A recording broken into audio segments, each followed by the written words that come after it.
Le Christ est ressuscité. C'est pas mal, on va faire un peu plus convaincu. Si vous êtes convaincu, ne le dites pas si vous n'êtes pas convaincu. Hein. Le Christ est ressuscité. On n'arrive pas à s'habituer.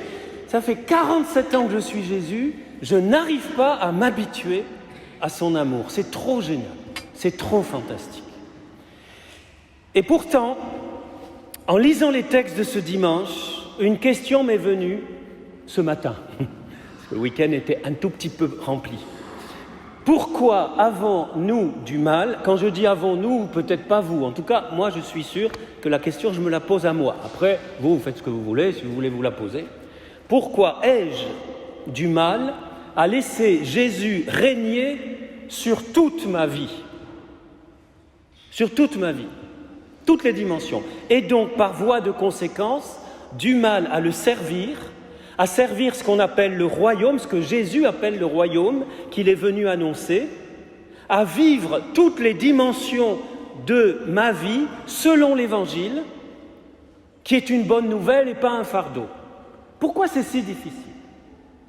Pourquoi c'est si difficile, finalement, d'être vraiment chrétien de A à Z, 24 heures sur 24, 365 jours, et même 6, les années bissextiles, sur 365 ou 6, et jusqu'à mon dernier souffle. Bien sûr, à cette question, il y a toutes sortes de réponses. Ceux qui sont au fond, si vous voulez, il y a la messe, vous pouvez venir, profitez-en. C'est le miracle qui a commencé. N'hésitez pas à rentrer pour la messe. Les raisons sont multiples. C'est souvent d'ailleurs un ensemble de raisons. Chacun de nous peut répondre à cette question en fonction de sa vie. Il y a des raisons personnelles, parfois les épreuves de la vie. Et puis il y a les raisons générales, la déchristianisation, c'est un mot compliqué ça, déchristianisation, galopante, la sécularisation de notre société. J'entendais ce matin que plus de 40% des femmes ne veulent pas avoir d'enfants. C'est juste un petit exemple. Je ne dis pas que les femmes doivent avoir 15 enfants, chaque maman a 15 enfants, mais voilà, il y a la famille qui est attaquée, la fécondité, toutes sortes de dimensions de notre vie, la violence qui... On ne va pas faire le tableau de la société d'aujourd'hui parce qu'on va faire une dépression sinon.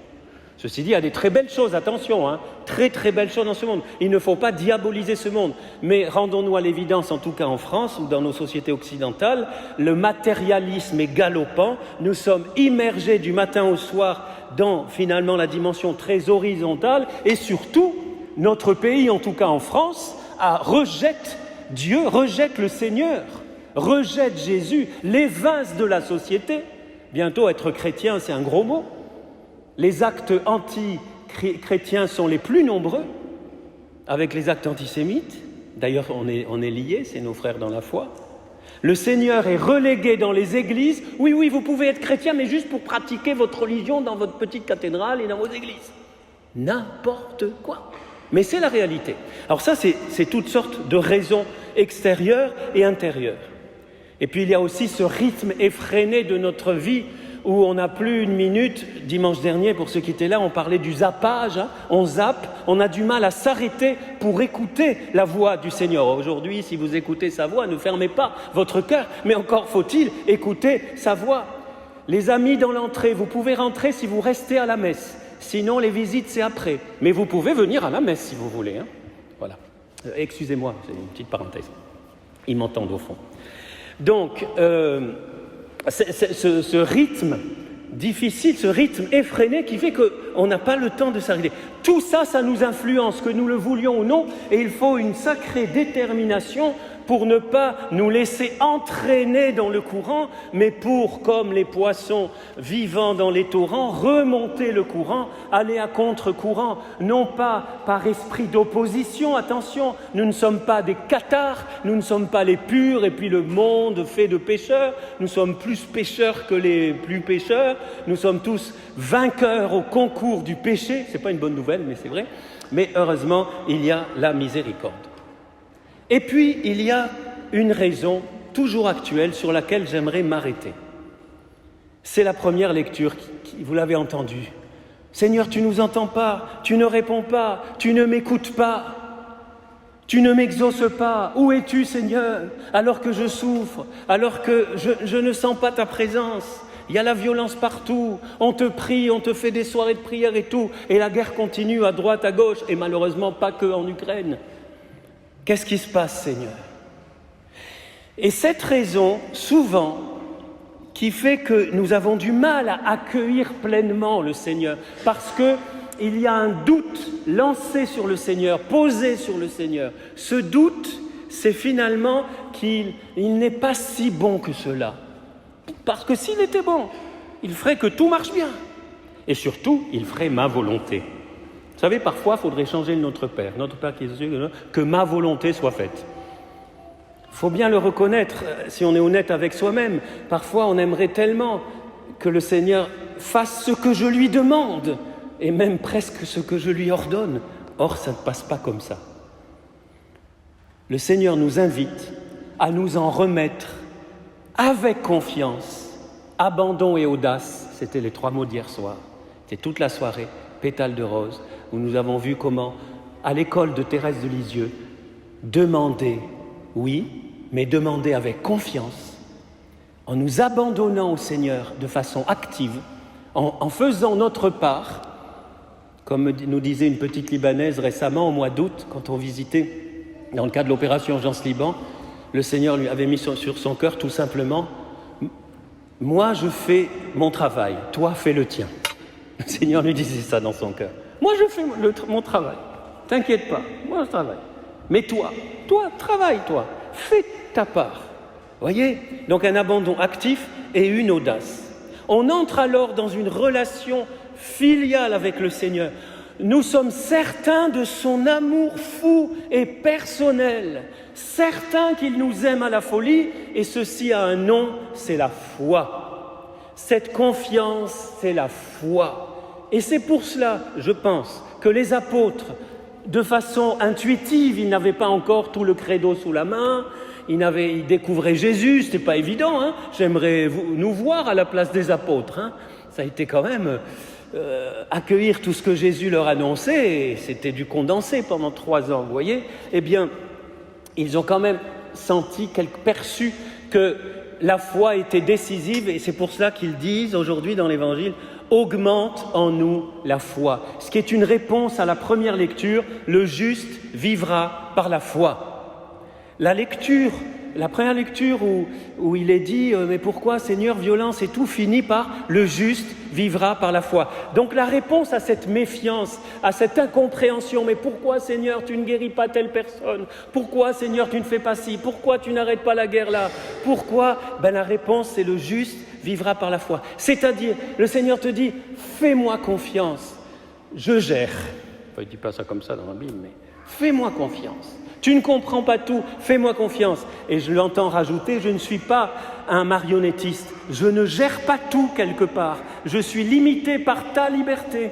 Si les hommes ne me laissent pas faire, si les dirigeants ne m'écoutent pas, et pas que les dirigeants, je ne peux pas faire plus que ce que je fais. C'est ce que j'entends dire le Seigneur. Donc vous voyez, la réponse à toutes ces raisons, c'est d'entrer dans une relation filiale avec le Seigneur, certain qu'il nous aime à la folie. Et puis il y a la deuxième partie de l'Évangile, qui apparemment n'a pas de relation, mais en fait a une relation. Quand on parle des serviteurs, vous allez comprendre. La conséquence directe de cette attitude de confiance totale dans le Seigneur, c'est que je crève d'envie, pardonnez-moi l'expression, je crève d'envie de l'accueillir dans toute ma vie et de servir son royaume. Je ne suis plus chrétien parce que, peut-être je l'ai hérité, ce qui est déjà pas mal, de ma famille, mais je décide, je réalise et je vis et j'expérimente cette relation, entre parenthèses, une relation qui doit s'entretenir. Si la relation n'est pas entretenue par tous les moyens que nous donne le Seigneur, sa parole, les sacrements, la charité, accomplir le devoir d'État, etc., cette relation finit par se distendre et par presque disparaître. Mais si j'entretiens cette relation, cet amour que j'expérimente particulièrement dans les moments de prière, mais aussi dans ma journée, à tout moment, il est là, il est toujours avec moi, et alors, la conséquence directe, sans qu'on ait besoin de me dire « il faut que, y a qu'à, tu dois », eh bien, forcément, j'ai envie, ça donne envie. Le Seigneur me donne envie de le suivre et de le servir, de servir son royaume dans toute ma vie, d'être avec lui dans toute ma vie, même quand je ne pense pas à lui. Moi, tout prêtre que je suis, je ne pense pas à Jésus du matin au soir et du soir au matin. Voilà, mais je sais que, j'y pense souvent, et à tout moment, souvent dans la journée, tac, une petite chose, et je vis, enfin, je ne suis pas un saint, loin de là, mais j'essaie de vivre toutes les choses de la journée. Ce qui est très difficile, c'est les choses très matérielles, administration, monuments historiques, sonos, trucs, problèmes de l'organisation, tout ça, c'est pas évident de vivre ça comme pour vous dans votre travail ou beaucoup des soucis de famille, c'est pas toujours évident. Mais vous voyez, c'est pour ça qu'il nous faut entretenir cette relation pour que cet amour soit, augmente, soit actif et m'entraîne à le suivre et à le servir. En fait, je me décentre de moi-même parce que je trouve en Jésus tout ce que je cherche. Je trouve dans son royaume, dans sa parole, dans l'Évangile, le plus profond, ma raison de vivre. Il y a des très beaux chants qui existent. Ça. Seigneur, tu es ma raison de vivre. Alors en dehors de toi, j'avoue que si je n'étais pas chrétien, je crois que je le deviendrais moi. J'aurais dû. Il y a certains jours, je me dis comment ils font sans Jésus, comment ils font, Seigneur. Et prions pour tous ceux qui ne connaissent pas celui qui est le chemin, la vérité et la vie. Il y a une espèce de vide. Alors, il y a des sociétés où, comme il y a encore certaines valeurs, etc., ça colmate un peu les brèches. Mais dans notre monde très vide de valeurs ou d'anti-valeurs, ou avec beaucoup d'anti-valeurs, c'est pas évident, mais je ne veux pas m'égarer. Cela transforme notre façon de vivre, d'être en relation, de travailler, ou comme je vois quand même pas mal de cheveux blancs, ou certains comme moi qui n'en ont plus, même blancs, ils ont aussi un peu encore, et ma façon de vivre la retraite. Un jour, il faudrait que je prêche là-dessus, tiens, j'ai pas le temps là maintenant, mais comment vivre sa retraite chrétiennement ? Est-ce que je vais la vivre en me disant « Ah, j'ai travaillé toute ma vie, maintenant je vais prendre du bon temps, je vais me défouler, je vais penser à moi et mon nombril. » Voilà, et le nombril de ma famille éventuellement. Voilà. Ou est-ce que je vais le vivre comme chrétien et dire « Super, j'ai plein de temps pour me mettre au service du royaume !» un petit pèlerinage de temps en temps, une petite croisière si vous voulez, pas trop d'argent dépensé bêtement quand même, mais je ne vais pas tout centrer sur mon ego et mon petit plaisir et mon... Pardonnez-moi, ce n'est pas chrétien. Je ne vous juge pas si c'est votre cas, mais il y a de quoi se remettre en cause. Comment je vis ma retraite ? Mais vous voyez, tout part de cette relation d'amour, encore une fois. Et souvent, nous les prêtres, c'est un peu un problème quand on prêche. C'est toujours une tendance moralisante. Tout prédicateur a cette tendance, moi je l'ai. Et il faut que, et vous devez, et il y en a qui pensent dans l'assemblée, ils ont raison. Et toi, pense à toi d'abord. Ben oui. Mais si je ne vous annonçais que ce que je vivais, moi j'arrêterai la messe tout de suite. Je suis chargé de vous annoncer ce que Jésus nous annonce, et en même temps je me prêche à moi-même en disant « Pierre, essaie de vivre ce que tu es en train d'annoncer. »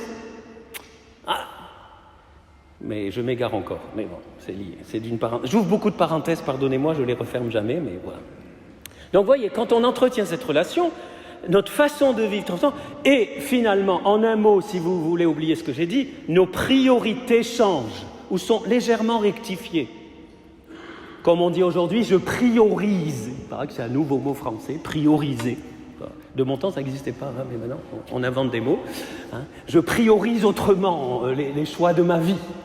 Il y a de nouvelles priorités. Ça ne veut pas dire qu'il ne faut pas se détendre, qu'il ne faut pas avoir aussi certains plaisirs, ça, évidemment. Mais je les vis, même cela, Par exemple, si je fais une croisière, j'y vais avec ma Bible et avec des petits dépliants d'évangélisation. Et j'en profite pour évangéliser tout le bateau. Voilà. Ça, c'est une retraite chrétienne. Je vais à la plage, et bien moi je le dis souvent, l'été, maintenant c'est un peu froid, et bien j'emporte non seulement ma Bible ou un livre spirituel, et mes amis ou à côté me voient lire le Seigneur miséricorde. C'est quoi miséricorde ? Et puis tac, et j'annonce Jésus, voilà. Ça c'est génial. Alors vous voyez, l'ordre des priorités change, nous perdons moins de temps pour des choses futiles parce que nous sommes pris par l'urgence du royaume. Et ça, c'est un autre point qu'il faudrait développer, j'en suis à 15 minutes, donc je ne vais pas trop le développer, mais c'est l'urgence du royaume. Quand on est pris par cette urgence, si un jour je suis évêque, ce qui n'arrivera jamais, je fais exprès d'être tellement fou, comme ça ils ne me mettront jamais évêque, eh bien, moi, ma devise, ça sera « Caritas Christi urget nos ». La charité du Christ nous urge, nous presse, nous pousse. Il y a une urgence. J'ai qu'aujourd'hui, je ne sais pas si j'aurai une autre messe, je ne sais pas si c'est, peut-être c'est ma dernière prédication, donc j'ai qu'aujourd'hui pour vous dire l'essentiel. Et pour me dire l'essentiel. La priorité du royaume, la priorité du salut, l'urgence du salut. Et le service, car c'est la deuxième partie de l'évangile, la conséquence directe, c'est que nous nous mettons au service du royaume. Nous sommes ces fameux serviteurs, je vais en dire quand même 2 mots, les fameux inutiles quelconques qui servent à rien. Alors, si on ne sert à rien, pourquoi servir? Non. Parce que j'aime, parce que je suis touché par l'amour, parce que j'entretiens cette relation d'amour, je me mets au service. Et ce service, les amis, c'est pas simplement donner un coup de main. Jésus n'a jamais dit « le Fils de l'homme n'est pas venu est venu pour donner un coup de main ». Il est dit « le Fils de l'homme n'est pas venu pour être servi, mais pour servir et donner sa vie en rançon pour la multitude ». Et il dit ailleurs « les rois des nations les commandent en maîtres, et ceux qui exercent le pouvoir sur elles se font appeler bienfaiteurs. Pour vous, rien de tel, au contraire, que le plus grand d'entre vous devienne le plus jeune, et le chef comme celui qui sert. Qui est en effet le plus grand? Celui qui est à table ou celui qui sert? N'est-ce pas celui qui est à table? Eh bien moi, dit Jésus, je suis au milieu de vous comme celui qui sert. Jésus, le Maître, le Sauveur, le Roi des rois, le Seigneur des seigneurs, nous dit, moi, je suis au service. Et nous, et moi, en tout cas, ben non, je sais pas, il n'y a pas de temps, Lui, le Maître, il dit, je vais vous servir. Il dit même, quand on sera dans le royaume, il nous servira. Moi, ça me confond de honte. Hein. Ça me confond. Je me dis, et quoi, toi, quand tu es fatigué, tout ça, je suis fatigué. Ben alors, heureusement que tu es fatigué. Ben, si tu te fatigues pas, c'est cool, hein, la vie de curé de la cathédrale, waouh, vacances et tout. Non. Nous sommes faits pour nous fatiguer. Alors, avec des limites, hein, quand même. Il faut être sage, il ne faut pas complètement brûler le frère Anne. C'est comme ça que saint François appelait le corps. Frère Anne, il faut quand même que j'en prenne soin pour qu'il me porte le plus loin possible. Et autant que faire se peut. Mais ça aussi, c'est une autre parenthèse que je ferme tout de suite. Et j'ai fini. Donc vous voyez, quand nous laissons toucher, nous avons envie de servir, et tout de suite nous disons au Seigneur, ben écoute, allez, jusqu'à présent j'ai servi, bien sûr, on ne serait peut-être pas là aujourd'hui, je pense, mais je suis disponible. Eccomi, mandame en italien. Me voici, envoie-moi. Où est-ce que tu veux encore que je suis disponible? Je suis ce serviteur qui a envie de te servir, de servir ton royaume, et je sais que je n'ai pas besoin de récompense. Je suis allé creuser ce fameux texte « serviteur inutile », j'ai creusé la racine grecque du mot, j'ai pas eu le temps ce matin, mais sachez que les traducteurs ont beaucoup de mal à traduire, parce que si on dit « serviteur inutile », ça veut dire qu'on n'a pas besoin, donc ciao. Si on dit « quelconque », en français « quelconque », c'est vraiment... t'es quelconque, hein. Alors là, simple serviteur, ils ont essayé de trouver quelque chose. En fait, la racine grecque, c'est le fait de servir, déjà, tu as tout. C'est-à-dire, tu as dans ce service la récompense. C'est positif, c'est pas négatif. C'est-à-dire que le fait de servir le royaume, c'est déjà ta récompense. C'est même un privilège. Pensez-y, imaginez un peu, nous sommes appelés à être les serviteurs du roi des rois, du Seigneur des seigneurs, qui a créé le monde, qui nous a sauvés par sa croix et sa résurrection. Nous sommes appelés à être les serviteurs de ce Dieu-là, de l'unique Dieu d'ailleurs. C'est un honneur, c'est un privilège, c'est déjà toute notre récompense. Nous n'avons besoin de rien. C'est même nous qui devrions payer, pour être au service de... C'est extraordinaire quand on comprend ça. Et quand on comprend ça, moi je vous avoue que c'est pour ça que j'ai beaucoup de mal à prendre des vacances. Vous me connaissez, je suis simple, je ne fais pas de comédie, mais j'arrive pas. Et je ne dis pas qu'il ne faut pas prendre de vacances. Il faut prendre des vacances. Prenez des vacances. Pas trop, hein. Voilà. Mais même en vacances, encore une fois, je suis toujours au service. Un chrétien est toujours sur la brèche. Ça ne veut pas dire qu'il doit stresser, mais il est toujours au service. Mais encore une fois, souvent on le dit pas. Il faut, il y a qu'à, si tu es chrétien, tu dois, c'est obligatoire, et sinon tu pêches, et gna gna gna gna gna gna. Mais ça donne envie à personne. Tant que tu n'es pas amoureux, on va prier dans cette messe que vous sortiez tous amoureux de Jésus, hein. Attention. Et de votre femme et de votre mari, si vous êtes marié, bien sûr. Hein, mais, voilà. Mais de votre fiancé, de façon chaste, et en attendant le mariage, bon, ça c'est une autre parenthèse. Bon.